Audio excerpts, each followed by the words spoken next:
Queridos, hoje eu quero meio que dar continuidade ao tema que nós estamos ministrando nesses últimos domingos. Nós começamos a ministrar sobre esse tema, digamos assim, do tempo do fim, do fim dos tempos, sobre as profecias a respeito do fim dos tempos e da segunda vinda de Jesus.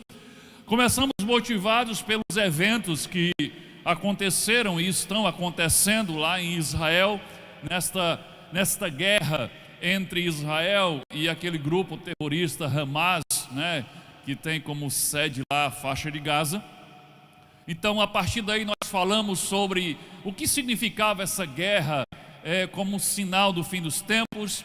No domingo passado nós falamos sobre a guerra de Gog e Magog, profetizada por Ezequiel no capítulo 38 e 39, e qual a relação dessa guerra com a guerra que está acontecendo hoje. E nós vimos que não é esta guerra, mas essa guerra que está acontecendo hoje, ela é uma amostra, um sinal da grande guerra que acontecerá no fim dos tempos, no final da grande tribulação, quando o anticristo, conhecido no Apocalipse como a besta, vai reunir um grandioso exército formado por diversas nações de várias partes do mundo e vai marchar em direção a Israel para destruir Israel. E Jesus voltará nesse período com a sua igreja, derrotará o anticristo, o falso profeta, esse grande exército, e então instalará o reino milenar, e é esse o tema de hoje. Então está tudo conectado, está tudo ligado, e eu quero já pedir a você que esteja orando por Israel, orando pela paz em Israel, orando para que Deus detenha aqueles homens maus, detenha os terroristas, que o coração daqueles homens seja detido, que a maldade naqueles corações seja retida, para que o mal não continue operando naquela região. Então a Bíblia diz que quem abençoar Israel será abençoado, quem amaldiçoar será amaldiçoado. Então sejamos aqueles que abençoamos e oramos pela paz e pelo bem de Israel.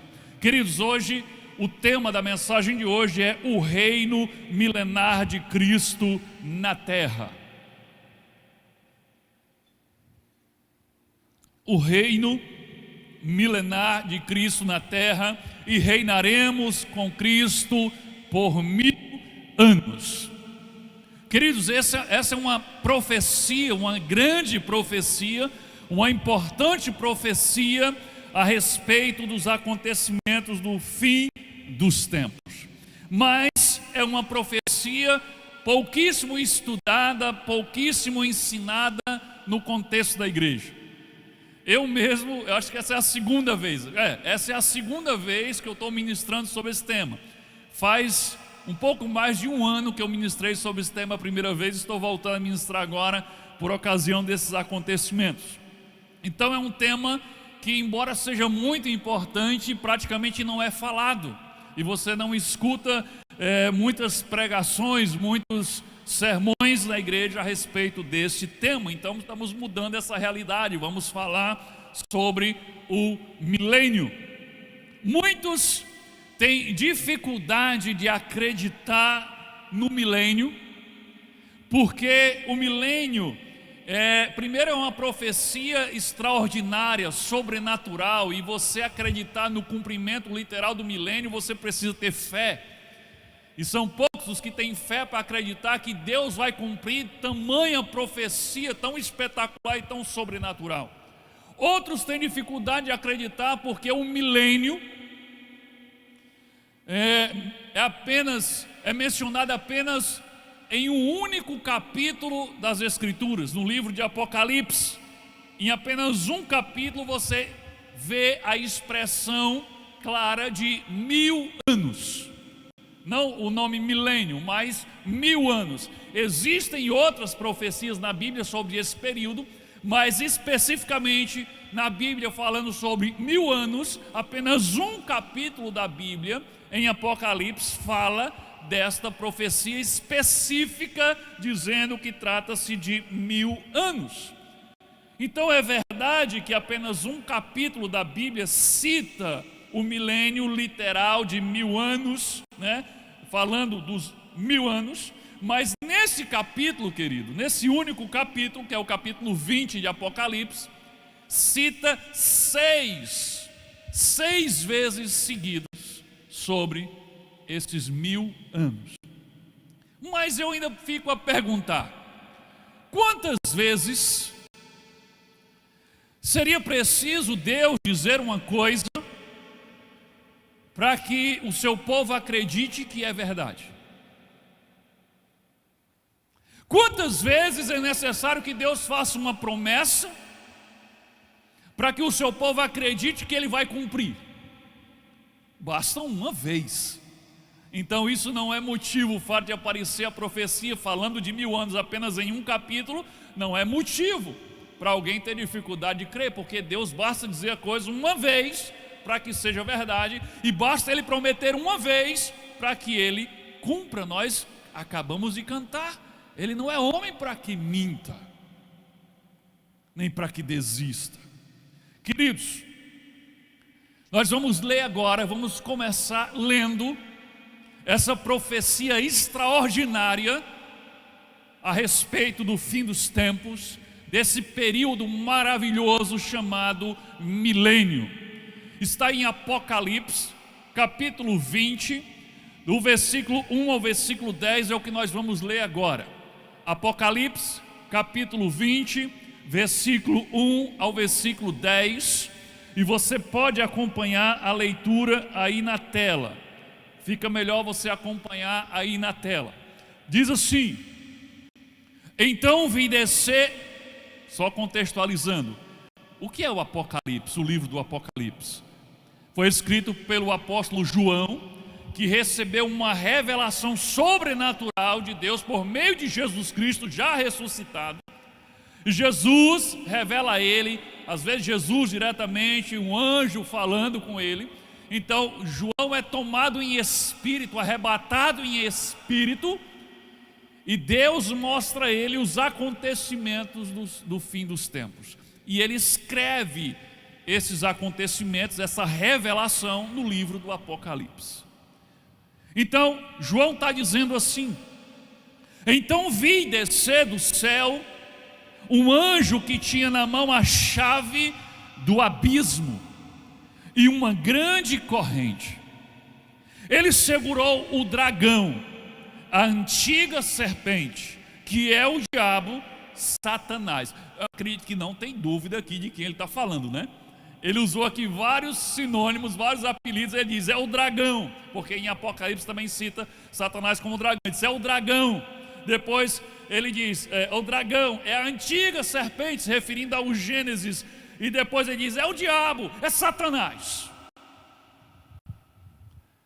E o prendeu, o anjo vai lá e prende Satanás por 1000 anos. Conte aí, a primeira vez que aparece 1000 anos. E prendeu por 1000 anos.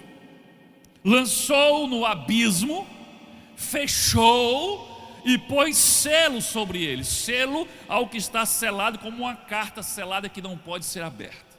E pôs selo sobre ele, para que não mais, observe que a gente vai precisar disso lá na frente. Qual o objetivo pelo qual Satanás foi preso? Para que não mais enganasse quem? As nações, até que se completassem os 1000 anos. Segunda vez que aparece aí 1000 anos. O texto continua. Depois disso, é necessário, depois disso o quê? Dos 1000 anos. É necessário que ele seja solto por um pouco de tempo. Ele quem? Quem foi o único que foi preso aqui na história? Satanás. Olha que a história, tem gente que fica apavorado com isso aqui. Ele estava comemorando que ele foi preso, agora está dizendo que ele vai ser solto. Depois disso é necessário que ele seja solto por um pouco de tempo. Vi também tronos, e nestes sentaram-se aqueles os quais foi dada autoridade para julgar.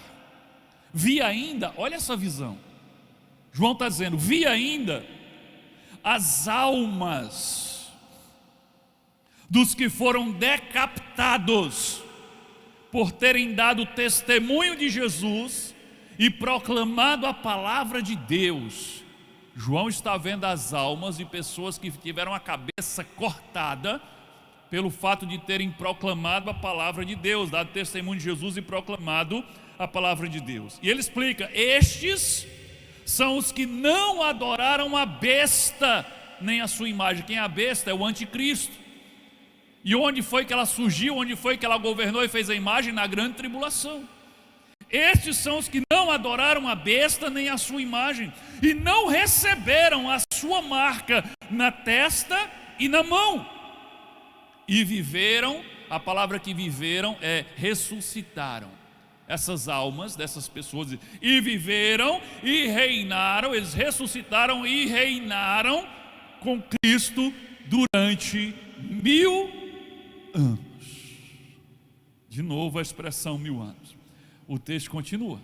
Acabou de falar dos mártires da grande tribulação que foram ressuscitados. E aí diz: o restante dos mortos que não reviveram, sabe como ele estava falando sobre reviver. O restante dos mortos que não reviveram até que se completassem os 1000 anos. Esta é a primeira ressurreição. Essa que ele acabou de citar é a primeira ressurreição. Bem-aventurado ou felizes e santo é aquele que tem parte na primeira ressurreição. Sobre esses a segunda morte não tem poder. Pelo contrário, serão sacerdotes de Deus e de Cristo e reinarão com ele por 1000 anos. De novo.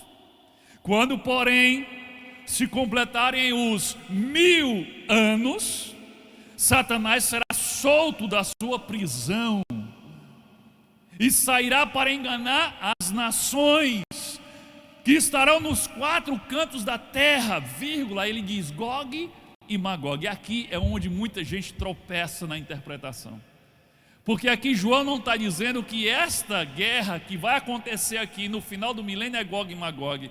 Ele está dizendo: então Satanás sairá para enganar as nações, reunirá elas.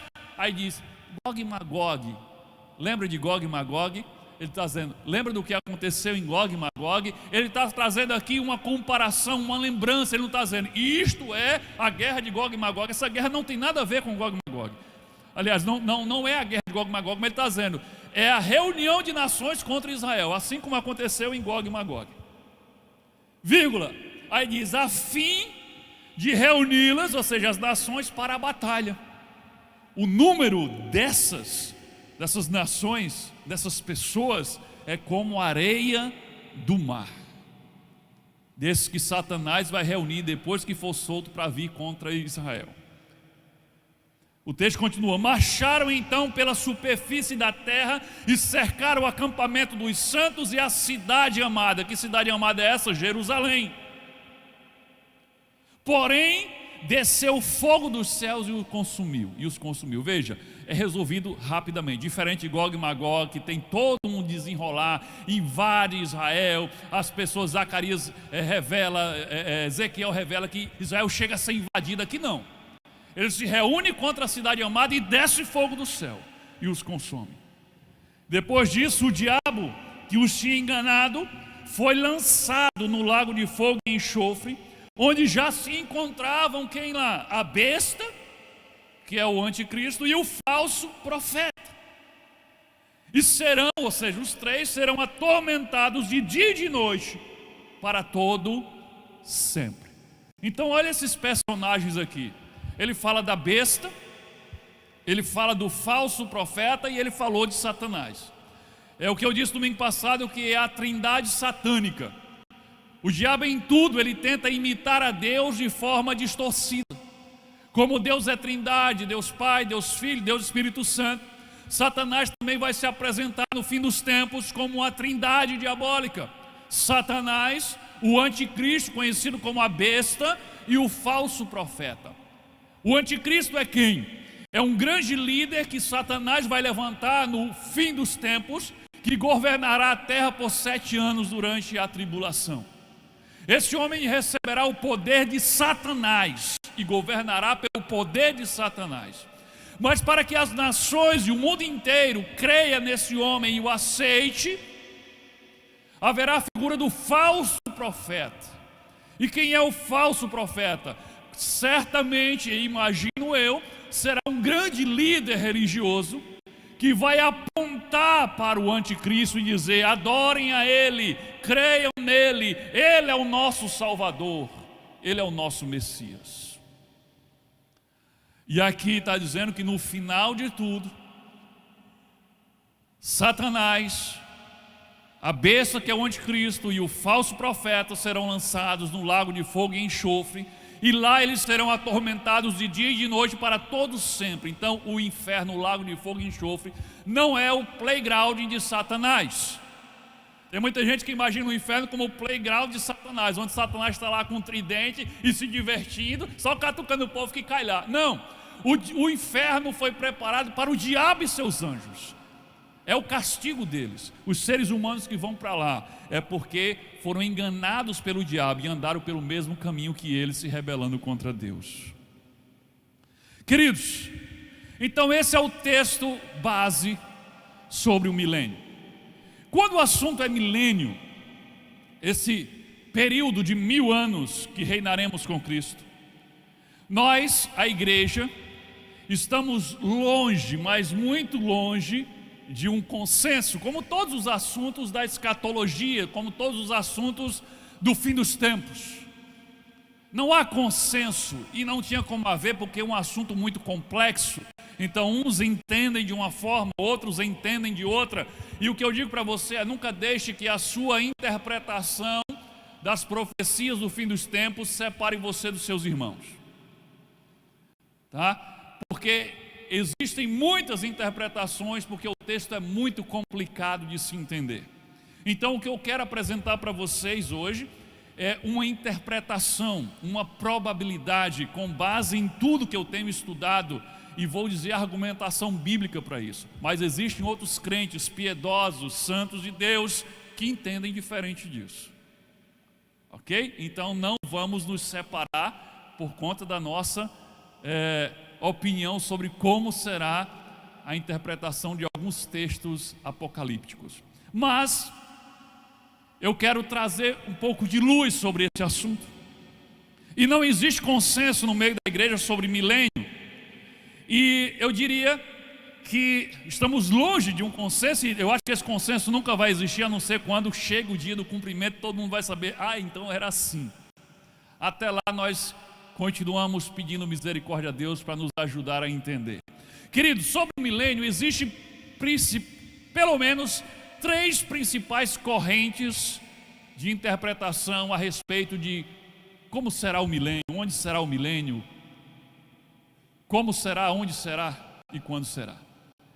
A primeira corrente de interpretação, só para você entender como existem várias correntes, a primeira corrente é chamado de amilenismo. Tem um PowerPoint aí. Amilenismo, pronto. Aqui tem um gráficozinho explicando mais ou menos como essa corrente do amilenismo, a qual eu não acredito, mas tem muitos irmãos em Cristo que acreditam assim, que o amilenismo acredita que o milênio descrito em Apocalipse 20, que nós acabamos de ver, descrito por 6 vezes em Apocalipse 20, não é um tempo literal e não é um reino literal, mas é um reino espiritual simbólico e não físico e literal.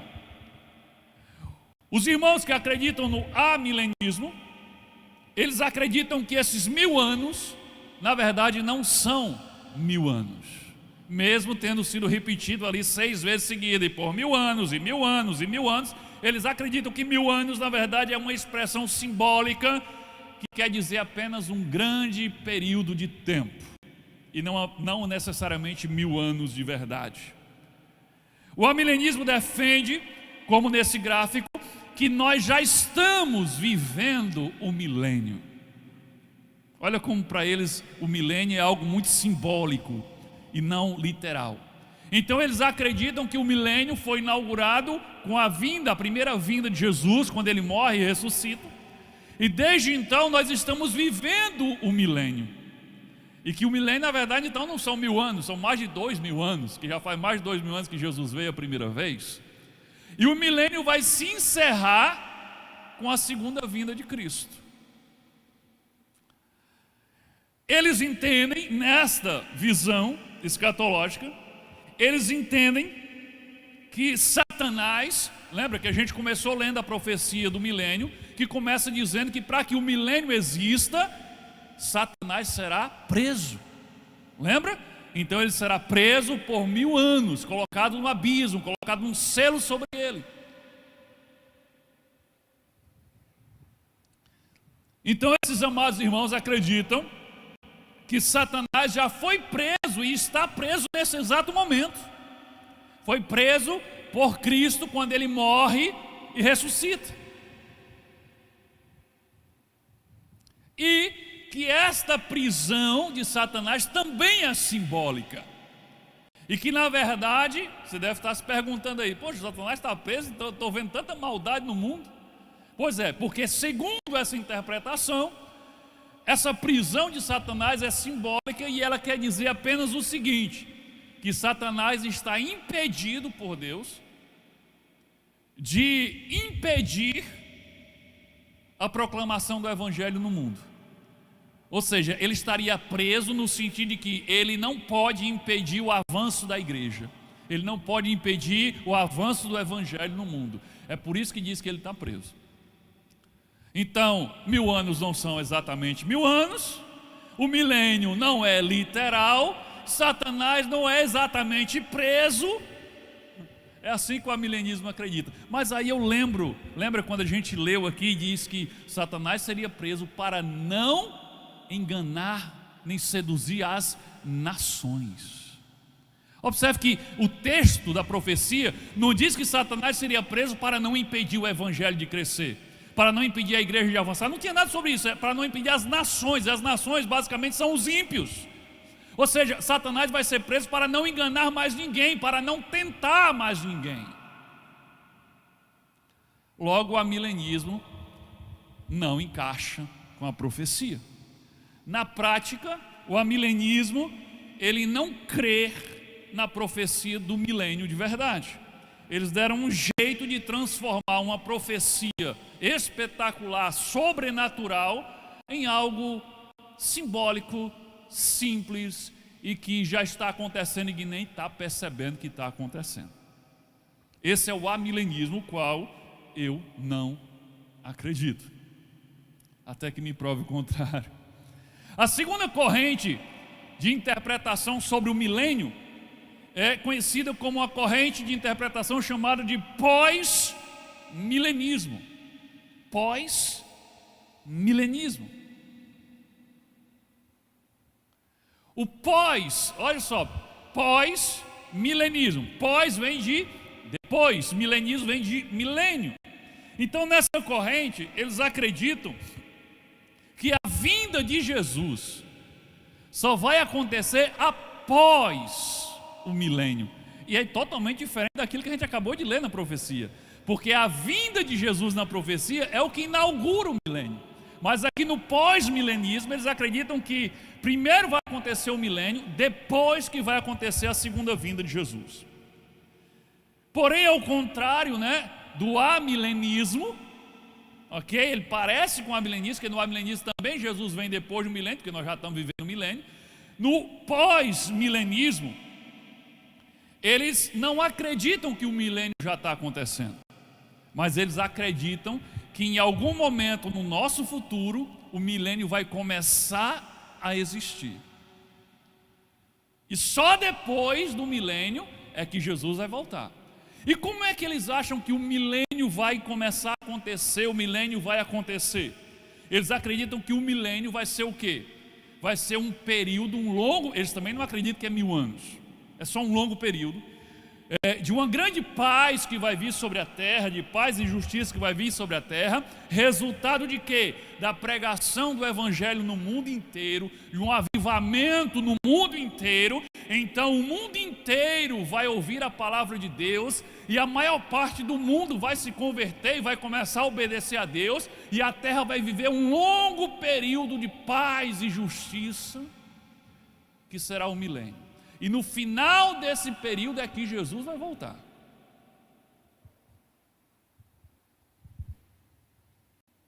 Só que em Mateus 24:12, não está aí na tela, mas Mateus 24:12, quando Jesus fala sobre os acontecimentos do fim, Jesus revela que no final dos tempos, o que haverá é um aumento da maldade, o que haverá é um aumento da iniquidade. E o que é iniquidade? Iniquidade é o que eu costumo popularmente chamar de o pecado no meio da canela. O que é iniquidade? É quando as pessoas vão começar a se orgulhar do que é vergonhoso. É quando elas vão ter orgulho do pecado. Elas vão querer fazer de propósito o que desagrada a Deus e vão ter orgulho disso.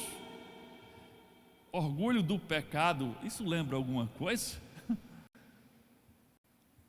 Tem uma parada aqui no Brasil, né, que tem o nome de orgulho. Orgulho do pecado, você captou? Eu vou dizer logo, a parada do orgulho gay. Veja se Jesus não falou, o que é iniquidade? É você ter orgulho do que é vergonhoso. Então não basta pecar, nós vamos andar pelas ruas e vamos ter orgulho de estar pecando. Jesus disse que isso aconteceria no fim dos tempos. Então o que Jesus disse é que no fim dos tempos as coisas vão piorar, a maldade vai aumentar, será um tempo de grande iniquidade. Então, diferente do que o pós-milenismo acredita, o que nos espera antes da vinda de Cristo não é um mundo que vai ficar cada vez melhor, mas pelo contrário, um mundo que vai ficar cada vez pior. Não é um avivamento do mundo inteiro, mas é um esfriamento. Jesus falou, né, que haveria um esfriamento, muitos experimentariam o esfriamento do amor. Então essa é a corrente do pós-milenismo, a qual também eu não acredito. E a terceira corrente de interpretação sobre essa profecia do milênio é a corrente do pré-milenismo. E pré quer dizer o quê? O que vem antes. Está falando de quem? Da vinda de Cristo acontecendo antes do milênio. É claro que o pré-milenismo, se você é um estudante de teologia, de escatologia, se você é um estudante, você sabe que o pré-milenismo se divide em dois, mas eu não vou abordar isso aqui porque, gente, é muito assunto e vai confundir a cabeça de quem nunca estudou escatologia. Tá? O pré-milenismo se divide em o pré-milenismo histórico ou clássico e o dispensacionalista. Eu vou abordar apenas o dispensacionalista, que é o que eu creio. Tá? E eu vou trazer argumentação bíblica para isso.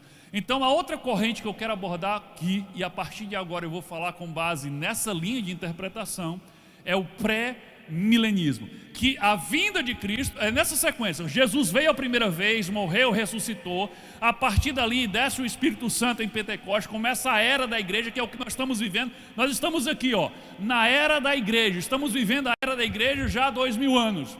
Depois da era da igreja vai acontecer o arrebatamento da igreja. Depois que a igreja é arrebatada, começa o período de governo de Satanás através do anticristo, que é a grande tribulação. No final da grande tribulação é quando o anticristo reúne os exércitos para ir contra Israel, e aí Jesus volta em glória, já trazendo a igreja com ele, derrota o anticristo, o falso profeta, acorrenta Satanás, e então inaugura o milênio. E depois do milênio vem o juízo final e a eternidade. Então essa é a linha de interpretação do pré-milenismo.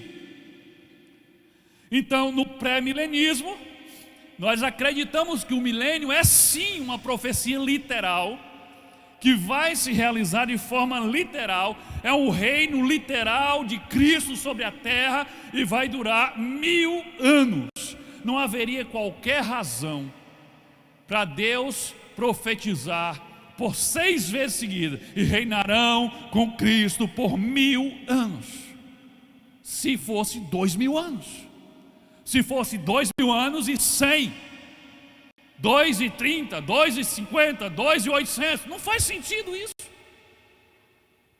Então 2000 anos, nós acreditamos que é literal, e Cristo governará na terra, a partir de Jerusalém, e ele será o rei descendente de Davi, que foi prometido no Antigo Testamento várias vezes ao povo de Israel, porque Jesus é descendente do rei Davi.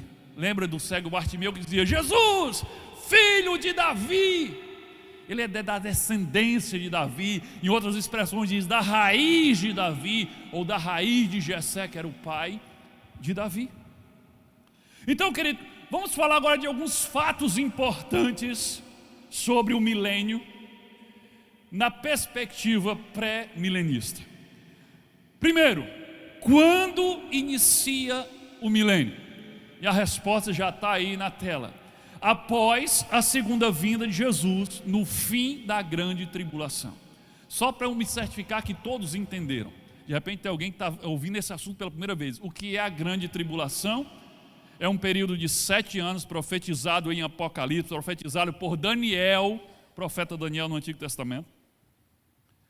É um período de 7 anos que vai ser o governo do anticristo na terra. Ok? Então, quando começa o milênio? Após a segunda vinda de Jesus, que virá em glória, no final da grande tribulação. Então, no final da grande tribulação, o anticristo, que é chamado de a besta, ele reunirá um grande exército de todas as nações e virá para destruir Israel, parecido com o que está começando a acontecer nos dias de hoje. Muitas nações que odeiam Israel, doidinhas para se juntarem, só está faltando um líder para juntar essas nações que odeiam Israel e partir para cima para destruir. Isso vai acontecer, não é agora.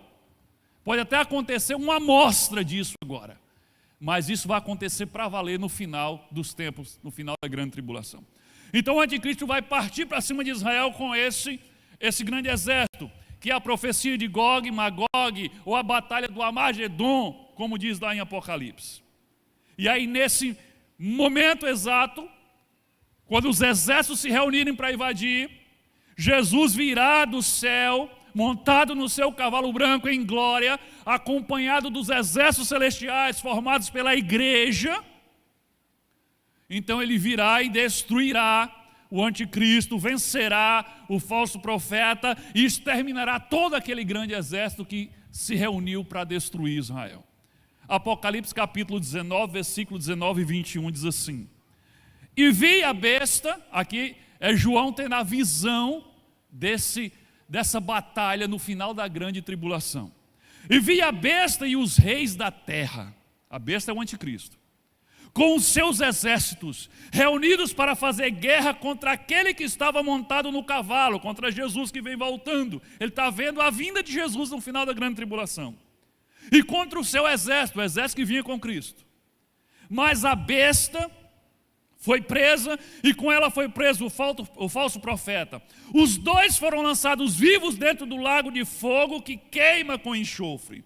Os outros foram mortos, ou seja, aqueles que o seu exército foram mortos com a espada que saía da boca daquele que estava montado no cavalo, é Jesus Cristo. E todas as aves se fartaram com suas carnes.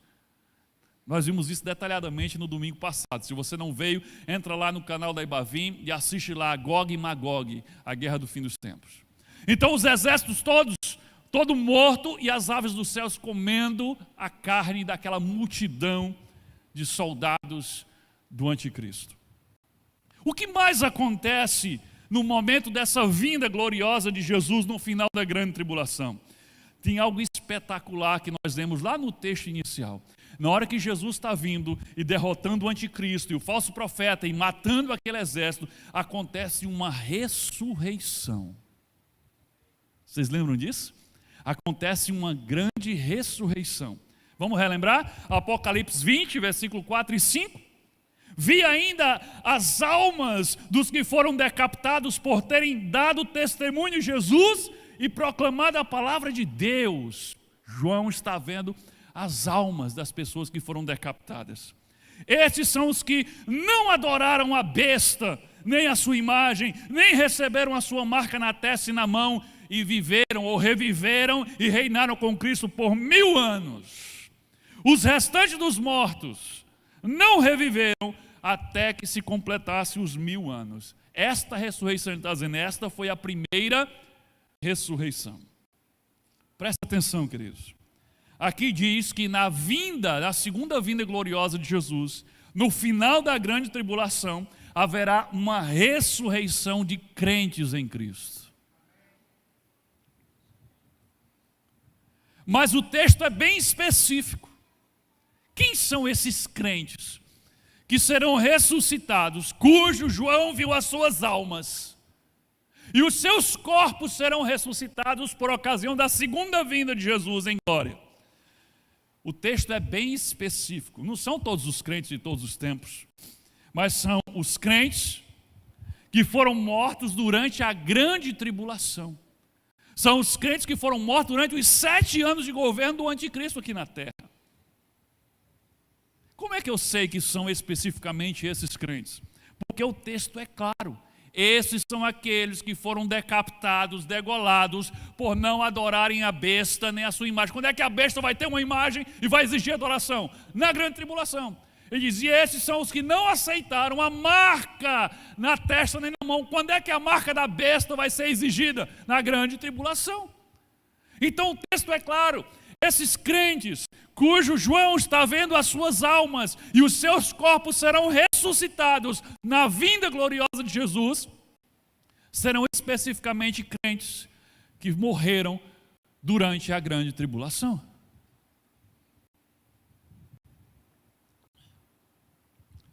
Aí você pode estar pensando assim, e os outros crentes, pastor? Onde é que estão os outros crentes? Só está ressuscitando os que morreram durante a grande tribulação, e os outros crentes? Você não lembra? Os outros crentes já foram ressuscitados por ocasião do arrebatamento da igreja, que acontece antes da grande tribulação.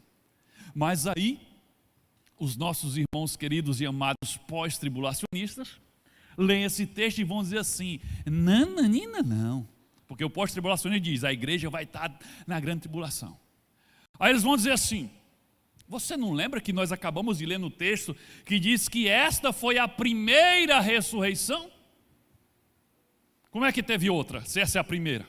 Como é que teve uma ressurreição antes dessa, se essa é a primeira? Então, essa aí, na verdade, é uma forma simbólica de dizer todos os crentes de todas as épocas. Não, o texto foi tão específico. Se ele queria ser simbólico, para que ele foi tão específico dizendo foram os que morreram durante a grande tribulação? Mas como é que a gente desata esse nó de que o texto está dizendo que essa é a primeira ressurreição? Será que essa expressão dizendo, e esta foi a primeira ressurreição, significa que não houve nenhuma ressurreição antes dessa? Querida, aqui é uma pedra de tropeço para muita gente que vai estudar escatologia. Porque essa expressão primeira ressurreição não se refere à quantidade de ressurreições, mas se refere ao tipo de ressurreição. Existem 2 tipos de ressurreição apenas. 2 tipos. A ressurreição dos salvos em Cristo e a ressurreição dos que não foram salvos. E aqui nas profecias chama a ressurreição dos salvos de a primeira ressurreição. E a ressurreição dos condenados chama de a segunda ressurreição. É por isso que ele diz, e os demais que não foram ressuscitados nessa primeira ressurreição, só vão ressuscitar quando? Depois do milênio. E se a gente vai continuar estudando depois, você vai ver, eles serão ressuscitados para serem condenados e não para serem salvos. Mas deixa eu explicar uma coisa para você. Vamos tentar simplificar. Estou tentando falar de uma coisa muito profunda e complexa da forma mais simples que eu posso.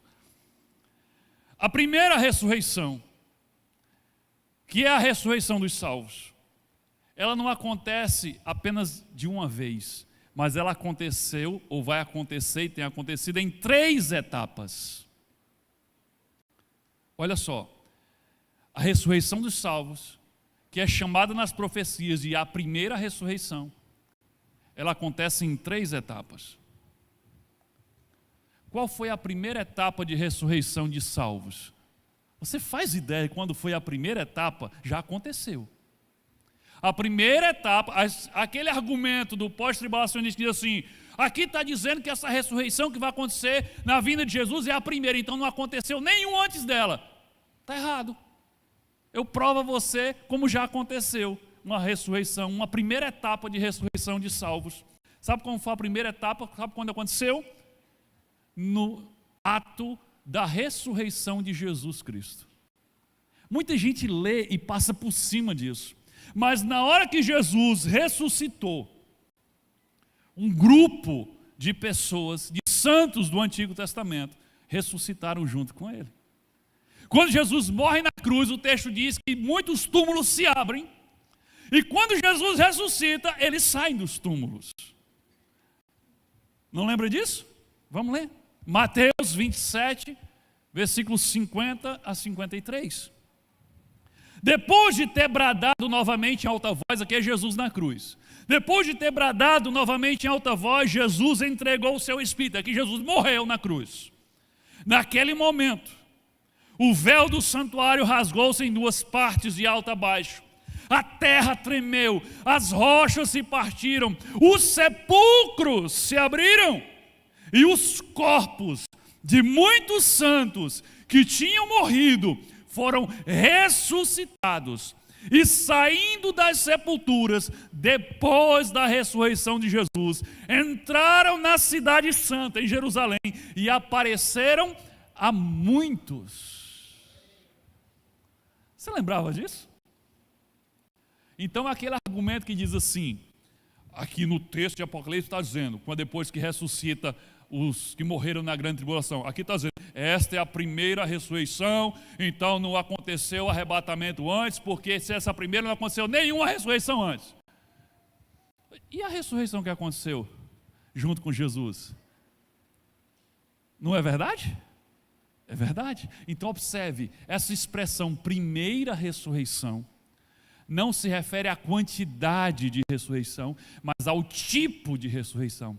A primeira ressurreição na Bíblia é chamada de a ressurreição dos salvos. E ela acontece em 3 etapas. A primeira etapa aconteceu junto com a ressurreição de Jesus e é chamado de as primícias da ressurreição. São os primeiros frutos que Jesus ressuscita e leva ao Pai. Qual é a segunda etapa? A segunda etapa dessa primeira ressurreição vai acontecer justamente no arrebatamento da igreja, quando a igreja vai ser arrebatada. Antes da igreja ser arrebatada, diz que aqueles que morreram em Cristo serão ressuscitados. 1 Tessalonicenses, capítulo 4, versículo 16. Isso aqui vai acontecer, segundo a interpretação pré-milenista, isso aqui vai acontecer antes de começar o reino do anticristo. Antes da grande tribulação, a igreja vai ser arrebatada por Cristo. 1 Tessalonicenses capítulo 4, versículo 16. Pois dada a ordem, com a voz do arcanjo e o ressoar da trombeta de Deus, o próprio Senhor descerá do céu, e os mortos em Cristo ressuscitarão primeiro. Se você ler o texto, continuar lendo o texto, você vai ver que depois que acontece, nós, os que estivermos vivos, seremos arrebatados e encontraremos com Cristo nos ares e seremos transformados e receberemos um corpo glorificado. Então essa é a segunda etapa da primeira ressurreição, a ressurreição dos salvos, que vai acontecer quando Jesus arrebatar a sua igreja. Antes da igreja subir, os que morreram em Cristo serão ressuscitados. E qual é a terceira etapa dessa ressurreição? É aquela que nós lemos dos crentes, dos mártires que morreram ao longo da grande tribulação. Ficaram, se converteram. Ali com certeza tem cristãos e judeus convertidos, mas que foram mortos durante a grande tribulação por rejeitar a marca da besta, por recusar-se a adorar a besta. Foram mortos, e são muitos, que diz uma grande multidão que não se podia contar. E eles serão ressuscitados quando Jesus estiver voltando já com a igreja no final da grande tribulação. Eles terão o privilégio de reinar com Cristo no milênio, mas eles não tiveram o privilégio de participar das bodas, da festa de casamento do Cordeiro no céu que a igreja participou. Então essa vai ser a terceira etapa. Nós lemos aqui essa ressurreição que acontece no final da grande tribulação, antes do milênio, que já às portas do milênio é a terceira etapa da ressurreição dos salvos. E olha que coisa extraordinária. Quando a igreja sobe para encontrar com Cristo nas nuvens, no arrebatamento, acontece a ressurreição. Quando a igreja desce com Cristo, na sua segunda vinda, há ressurreição. Isso não é maravilhoso? Quando a igreja vai, tem ressurreição. Quando a igreja volta, tem ressurreição. E aí, querido, o que acontece depois dessa segunda vinda de Jesus no final da grande tribulação? O texto diz que aí então foi vencido o falso profeta, foi vencido o anticristo, os exércitos que se levantaram contra Israel foram destruídos. Jesus vem agora e manda um anjo fazer o quê? Prender Satanás. Acontece agora a prisão de Satanás. Ele é preso por 1000 anos. Vamos relembrar aí Apocalipse 20, de 1 a 2. Então vi descer do céu um anjo que tinha na mão a chave do abismo e uma grande corrente. Ele segurou o dragão, a antiga serpente, que é o diabo Satanás, e o prendeu por 1000 anos. Claramente aqui, é depois da segunda vinda de Cristo, no final da grande tribulação. Deus manda um anjo para prender, acorrentar Satanás, trancá-lo no abismo, e ele vai ficar lá preso por 1000 anos. Veja, querido, não é por acaso. A prisão de Satanás aqui é uma das razões pelas quais o milênio vai ser um tempo maravilhoso. Porque Satanás, aquele que engana, aquele que tenta, aquele que leva as pessoas a se rebelarem contra Deus, ele estará preso e não poderá tentar ninguém durante 1000 anos. Por que o milênio vai ser um tempo maravilhoso de paz e de justiça sobre a terra?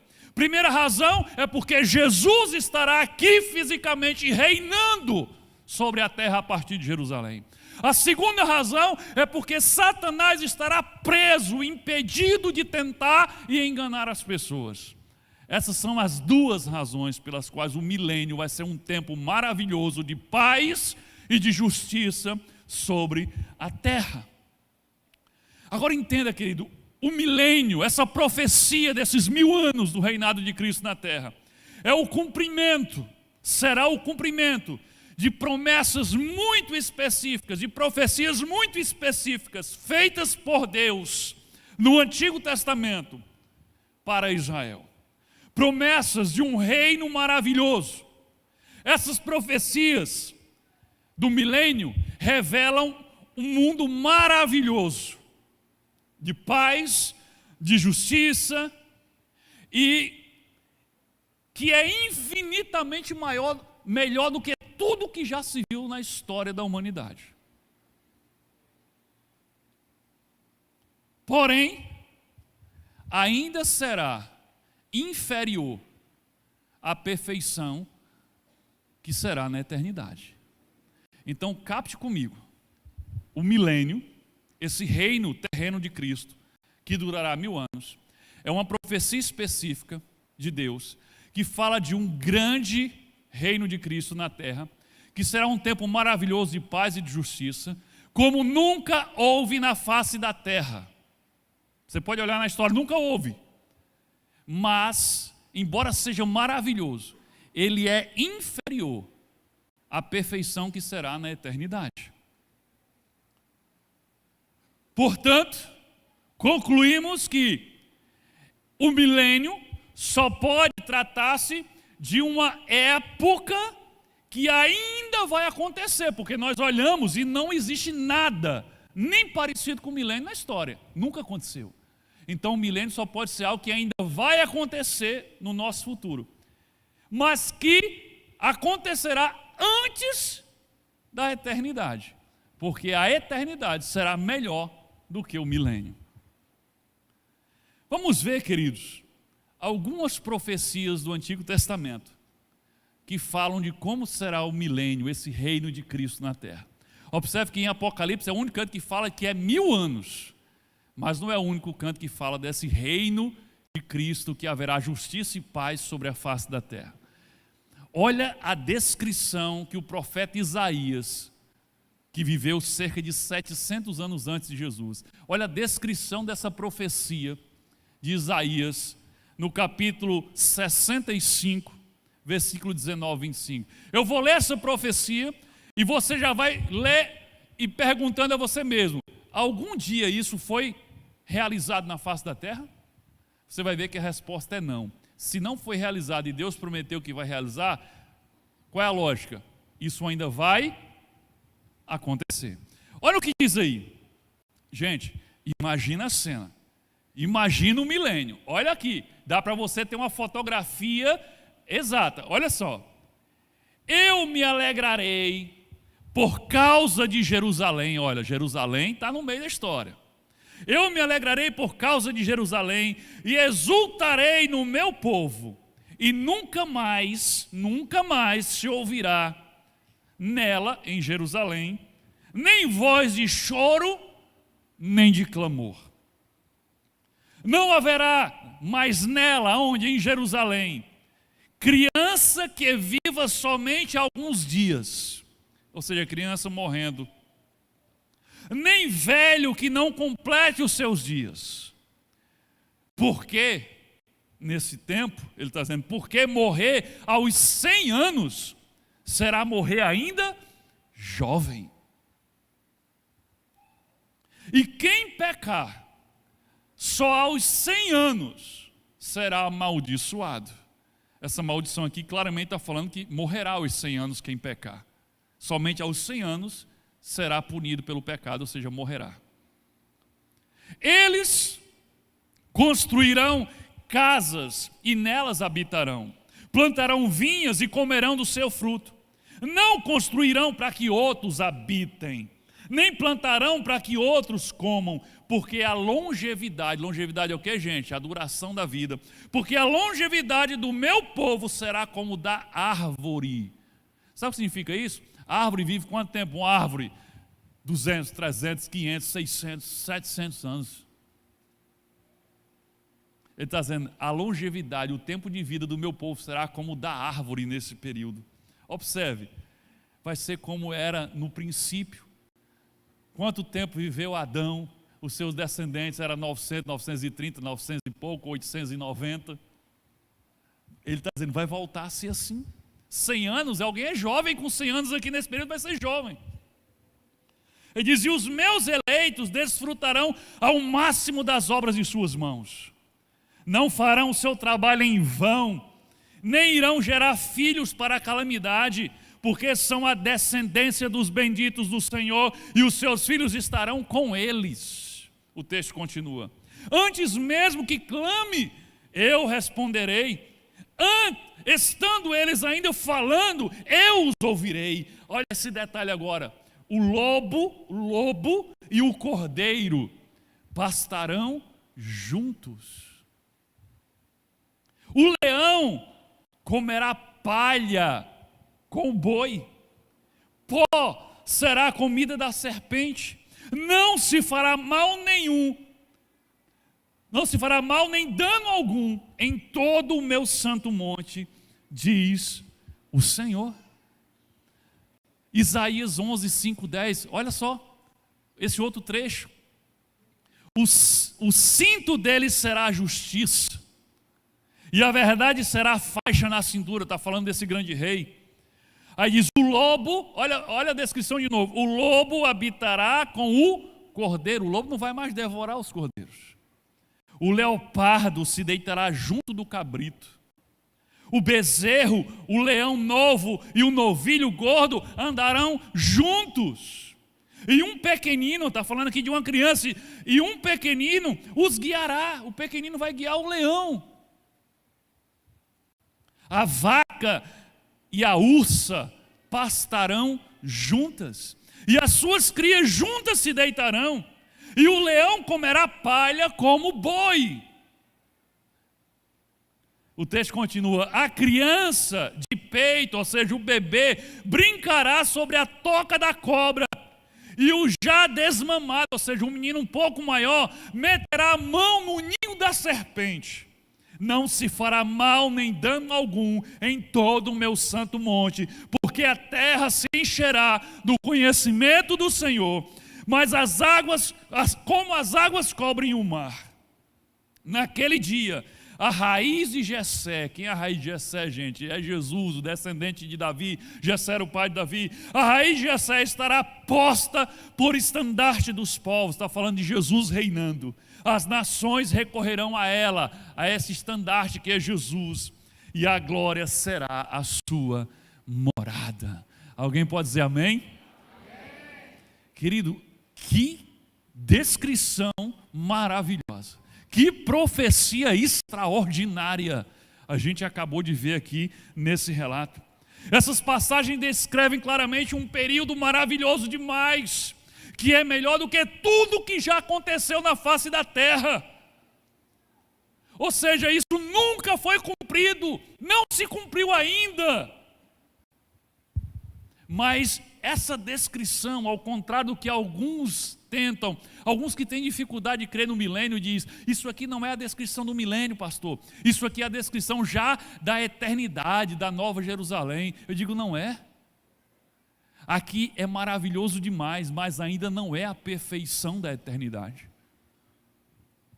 Não é perfeito como na eternidade.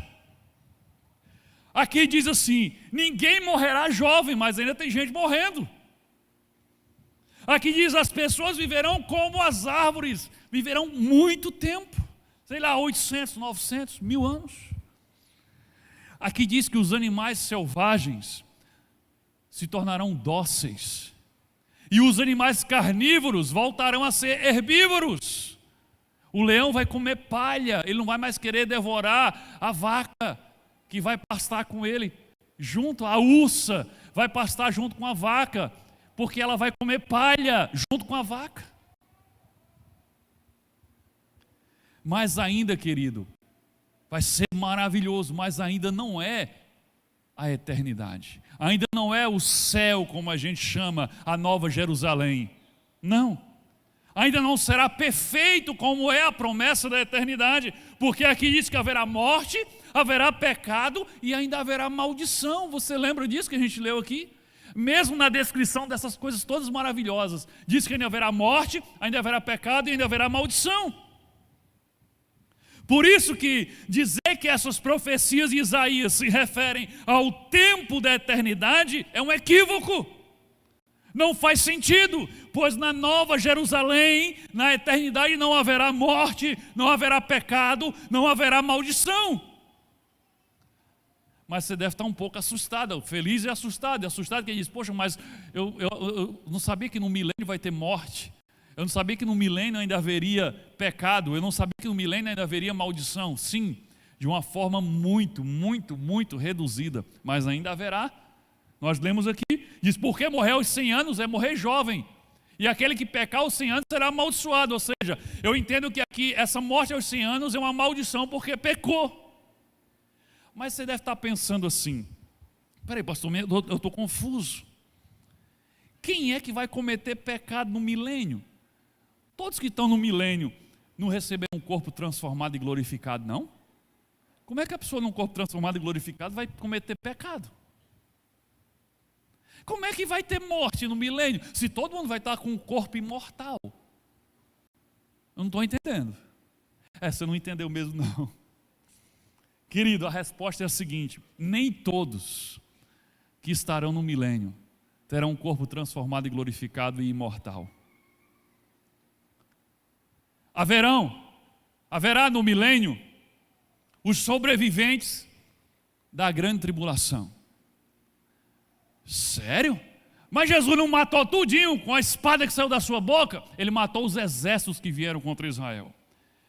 Mas haverá sobreviventes nas nações, representantes das nações que vieram contra Israel. De onde é que eu tirei essa loucura? Zacarias, capítulo 14, versículo 16 ao 17, que fala dessa guerra no final da grande tribulação. Olha o que ele diz: todos os que restarem de todas as nações que vieram contra Jerusalém. Aqui, se você ler para você vai ver, ele está falando da batalha do Armagedon. Todos que restaram, que subiram contra Jerusalém, das nações que vieram contra Jerusalém, subirão, ou seja, eles vão sobreviver, e a partir daí, eles subirão de ano em ano para adorar o Rei, o Senhor dos Exércitos, é Jesus. E para celebrar a festa dos tabernáculos, se algum dos povos da terra não subir a Jerusalém para adorar o Rei, o Senhor dos Exércitos, esse povo ficará sem chuva. Zacarias dá esse detalhe: haverá sobreviventes nas nações. E esses sobreviventes serão obrigados a se prostrar diante do Rei Jesus. e terão que subir a Jerusalém uma vez por ano para adorar o rei e celebrar a festa dos tabernáculos. Então haverá pessoas com corpos naturais no milênio. Por isso haverá ainda pecado, porque o pecado não é só proveniente do diabo, mas também da nossa carne. E como são corpos naturais, o pecado ainda habitará neles. Entretanto, o mal será amplamente restringido com a prisão de Satanás, porque eles não serão mais tentados.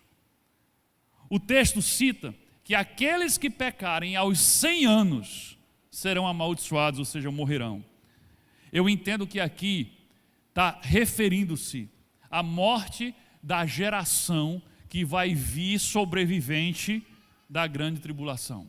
Essa geração que vem da grande tribulação e entra no milênio, que é uma geração de pecadores que se voltaram contra o Messias e serão obrigados a se ajoelhar e adorar o rei, eles não viverão mais do que 100 anos.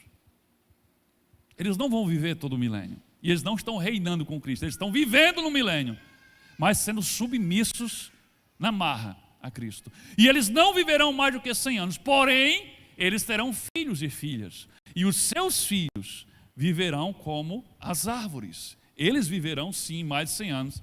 Aqueles que pecarem morrerão antes dos 100. Mas os outros viverão mais do que 100 anos. E alguns talvez vivam durante todo o milênio. Queridos, por que a morte estará ainda no milênio? Não sei se você lembra, mas existe uma profecia que diz que a morte será o último inimigo a ser derrotado por Cristo. É claro, ele já venceu a morte na cruz, ele venceu a morte porque ele ressuscitou, mas a profecia diz que a morte será completamente derrotada no final e será o último inimigo a ser derrotado. Olha o que Paulo diz em 1 Coríntios capítulo 15, versículo 15 e 26. Aliás, aqui no versículo 15 diz assim: porque convém que ele reine, até que haja posto todos os inimigos debaixo dos pés. O último inimigo será destruído. Que será destruído é quem? É a morte. O último a ser destruído. Depois de Satanás é que vai ser destruída a morte. Isso acontecerá quando? Quando é que a morte vai ser destruída? Depois do milênio. Porque no milênio ainda haverá morte. Apocalipse capítulo 20, versículo 14 diz: olha aqui o relato de quando a morte será derrotada. 20, 14. E a morte e o inferno foram lançados no lago de fogo, e esta é a segunda morte. Aqui é no final do milênio. A morte e o inferno foram lançados no lago de fogo. Aqui é a segunda morte. Aqui acaba a morte. Aqui não existe mais morte. Então, ainda haverá morte no milênio, ainda haverá pecado no milênio e ainda haverá maldição no milênio. Vai ser um tempo espetacular, maravilhoso, de paz e justiça, mas ainda não será perfeito como a eternidade. O que é que significa reinar com Cristo? Nós vamos reinar com Cristo, porque essas nações não reinarão com Cristo, mas é dito a nós que nós reinaremos com Cristo. O que é que significa reinar com Cristo? Reinar significa estar em posição de liderança com Cristo no milênio. A igreja estará em posição de liderança, reinará com Cristo. Se a gente fosse dizer isso em termos práticos, eu diria que reinar com Cristo significa que nós seremos colocados por Deus como líderes neste reino milenar. Lá em Apocalipse 20 diz que tem tronos, reinos e sacerdotes para aqueles que vão reinar com Cristo. Então a igreja, alguns serão colocados como juízes para julgar junto com o Senhor, outros serão colocados como espécie de prefeitos, ou de governadores, ou de ministros, outros como sacerdotes, e assim reinaremos com Cristo. Estaremos reinando sobre as nações junto com Cristo no milênio. Querido, o que é que acontece então no final do milênio? Já entendemos o milênio, o que é que acontece no final do milênio? Nós vimos, Satanás será solto por um pouco de tempo para enganar as nações. Aí você diz: não acredito, gente, estava bom demais. por quê? Qual o sentido de Deus soltar Satanás no final do milênio? Que arrumação é essa? Os pós-milenistas dizem, isso não faz o menor sentido, é por isso que eu digo que isso não existe. Só pode estar entendendo errado, mas ela está dizendo especificamente. Por quê que Deus vai soltar Satanás ainda no final do milênio por um período pequeno, para enganar as nações? Vamos relembrar aí, Apocalipse 20, 7 a 9. Quando, porém, se completarem os 1000 anos, depois daqueles 1000 anos, gente, de paz, justiça, reinando com Cristo, Satanás será solto da sua prisão e sairá para enganar as nações. As nações, lembra? Quem são as nações? Os sobreviventes, os descendentes dos sobreviventes que vieram da grande tribulação. Não é para enganar a gente, nós já teremos corpos transformados, glorificados, santificados, não haverá pecado em nós. Sairá para enganar as nações. Será solto da sua prisão e sairá para enganar as nações que estão nos 4 cantos da terra. Aí ele diz Gog e Magog, igual aconteceu em Gog e Magog, a fim de reuni-las para a batalha.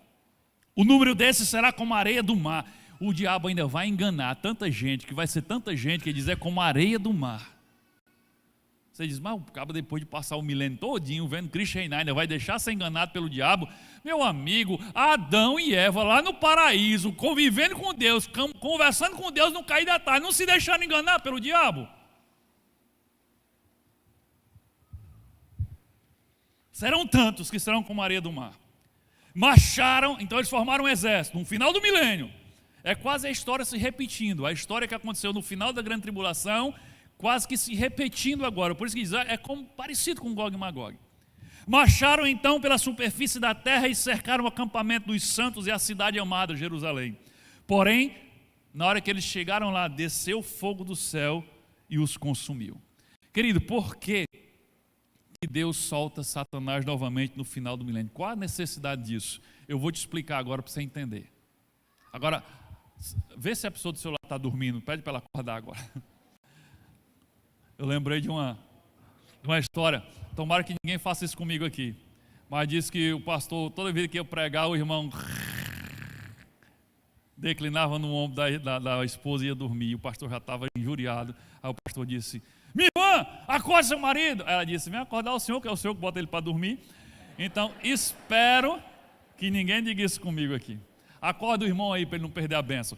Por que que Satanás tem que ser solto no final do milênio? Vocês não já estava tudo resolvido? Esse infeliz não já estava preso? Para que vai soltar? Agora você vai entender. Veja bem, as gerações que nasceram durante o milênio, que são os descendentes dos que vieram da grande tribulação,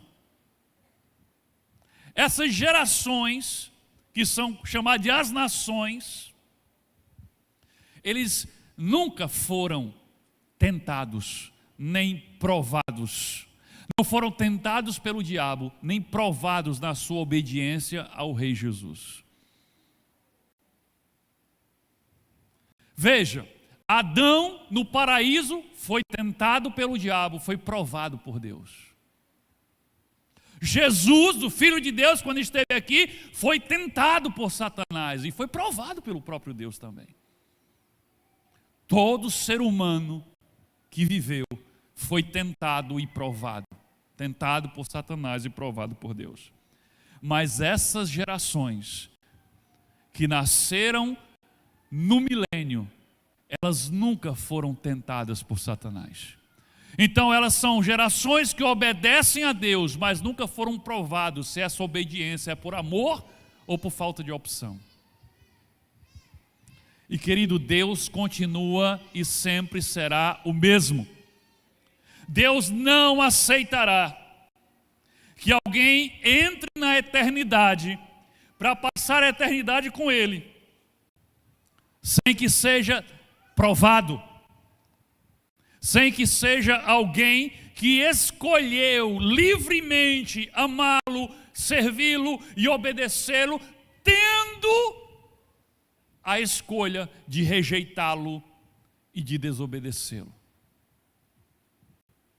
É por isso que Adão foi provado, porque Deus não queria um robô, Deus queria alguém que escolhesse amá-lo E o amor só existe quando existe a escolha de não amar. A obediência só existe porque existe a escolha de não obedecer.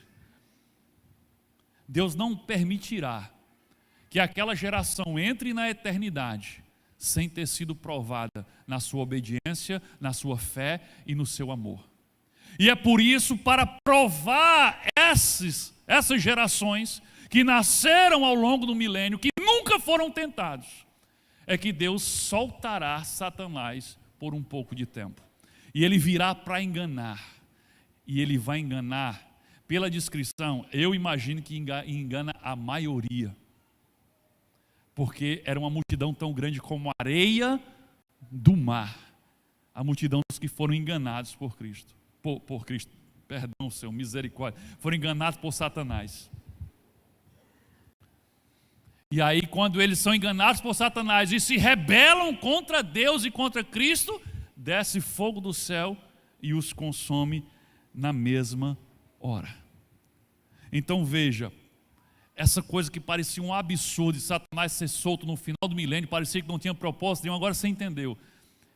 É para que aquelas gerações que nasceram durante o milênio sejam provadas como você foi provado, como Adão foi provado, como Cristo foi provado. E muitos, a maioria talvez, serão reprovados. E os que forem aprovados, uma minoria, acredito eu. Aí você fica, peraí, agora, pastor, agora deu um nó. Então quer dizer que os que forem aprovados, que não se deixarem enganar por Satanás, lembra que eles estão nos corpos naturais? Aí eles vão entrar na eternidade com corpo natural? E agora? Quem é que desata esse nó aqui? Provavelmente, a resposta para esse nó, o desate desse nó, não está aí na tela, mas está em Apocalipse 22:2. Se você quiser anotar aí, anota. Provavelmente o desate desse nó está em Apocalipse 22:2. Sabe por quê? Porque diz que na eternidade, na nova Jerusalém que desce do céu, que será já o tempo perfeito, nessa nova Jerusalém, a celestial, não essa terrena, mas a celestial que vem vir para substituir essa terrena, diz que lá haverá a árvore da vida. E diz que a árvore da vida terá folhas, e as folhas servirão para a cura das nações. Isso está falando já na eternidade. Folhas da árvore que serão comidas como cura para as nações. Nações são quem? São aqueles naturais. Então, o que é que eu entendo, e você pode discordar de mim? As folhas da árvore da vida, essa cura que ela vai promover, não é a cura de uma doença, mas é a cura para a mortalidade. À medida que eles vão comer da árvore da vida, eles vão ser transformados e seus corpos passarão a ser corpos perfeitos e eternos. É o que teria acontecido com Adão e Eva, se em vez deles comerem da árvore do conhecimento do bem e do mal, eles tivessem escolhido comer da árvore da vida, que já estava no jardim. Essa árvore volta a estar disponível, e agora quem comer dela vai ser transformado e ser curado de quê? Da mortalidade. Então, ao comer da árvore da vida, os que vierem do milênio receberão a imortalidade e a transformação dos seus corpos por meio da árvore da vida. Queridos, e aí depois desse fogo que desce do céu e elimina os que foram enganados por Satanás, finalmente Satanás terá a sua sentença final, agora de uma vez por todas. Apocalipse 20:10. O diabo que as enganava as nações, foi lançado, agora finalmente, no final do milênio, depois de enganar e provar essa turma, o Satanás foi lançado no lago de fogo que arde em enxofre, onde já haviam sido lançados a besta e o falso profeta. Eles serão atormentados de dia e de noite para todo o sempre. Nunca mais eles serão soltos. Querido, o que é do diabo já está separado para ele. O diabo já está condenado. Não há mais remédio para ele. O diabo está apenas usufruindo temporariamente de um tempo curto, comparado à eternidade, que Deus ainda está cumprindo propósitos, e depois ele já sabe, o seu destino está selado. Então, querido, depois disso, final do milênio, Satanás é lançado de uma vez por todas no lago de fogo e enxofre. Então agora vem o quê? O julgamento final, o grande julgamento final. Os mortos que morreram sem salvação, incluindo os que morreram agora no milênio, foram fulminados pelo fogo, os que morreram por causa da maldição do pecado ainda. Todos os que morreram e foram condenados, que não estavam salvos, todos agora, lembram? Na última ressurreição disse, essa foi a primeira ressurreição. E os que não morreram, os que não ressuscitaram agora, só vai ressuscitar no final do milênio. Quem é que vai ressuscitar no final do milênio? Só os que vão ressuscitar para serem condenados. Todos os que morreram sem salvação. Serão todos eles ressuscitados e serão julgados por Deus.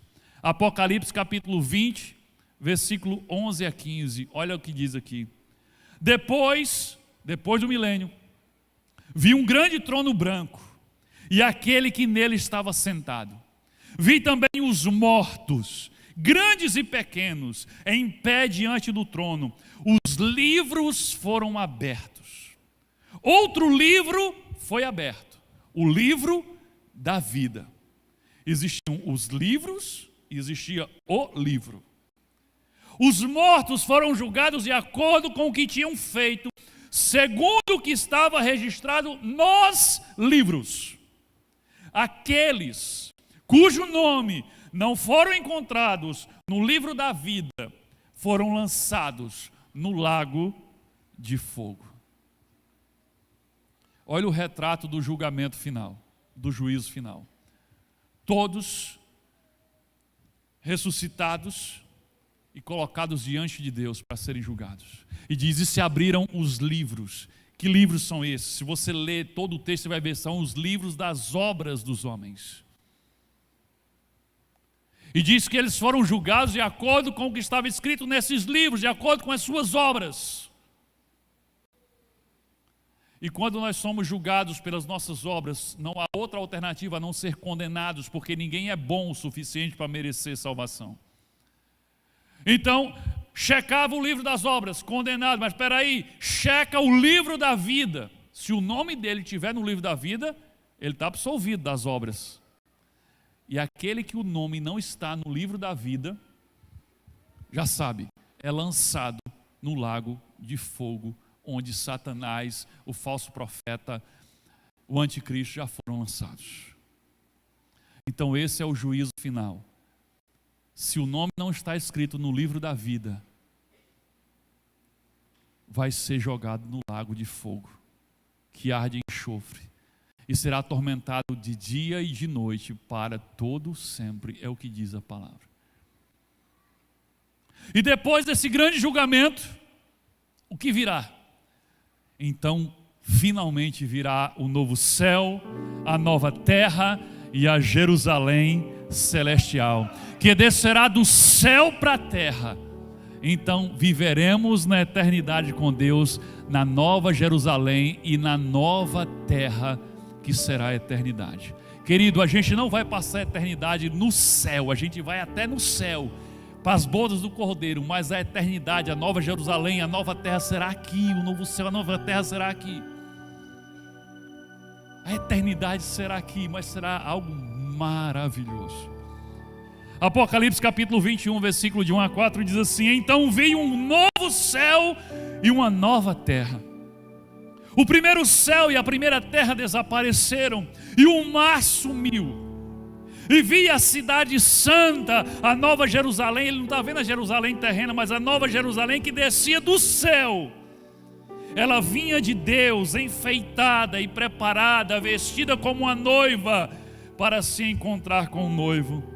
Ouvi uma voz forte que vinha do trono, a qual disse: agora a morada de Deus está entre os seres humanos. Deus vai morar com eles, e eles serão os povos dele.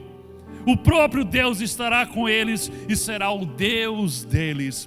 E ele enxugará dos olhos de todos deles todas as lágrimas, não haverá mais morte, nem tristeza, nem choro, nem dor. As coisas velhas, a velha ordem já passou. Aqui não haverá mais morte, não haverá pecado, não haverá mais dor, não haverá mais choro. Aqui é a perfeição da eternidade. Veja, o milênio é maravilhoso, mas depois do milênio, querido, ainda tem a eternidade, a perfeição da eternidade. Queridos, esse mundo que nós vivemos, como Jesus mesmo disse, é um mundo cheio de aflições. Aqui é um mundo cheio de dor, de tristeza, de sofrimento, de lágrimas, de maldição, de morte. Mas, querido, eu digo a você, isso tudo é passageiro. Todo o mal que existe no mundo tem data para acabar. Todo o mal que existe no mundo é passageiro. Todo o mal que existe no mundo já está determinado que um dia cessará. Então o que eu digo para você, querido, é aguente firme, porque você ainda não chegou em casa. Maranata, ora vem, Senhor Jesus. Glória a Deus.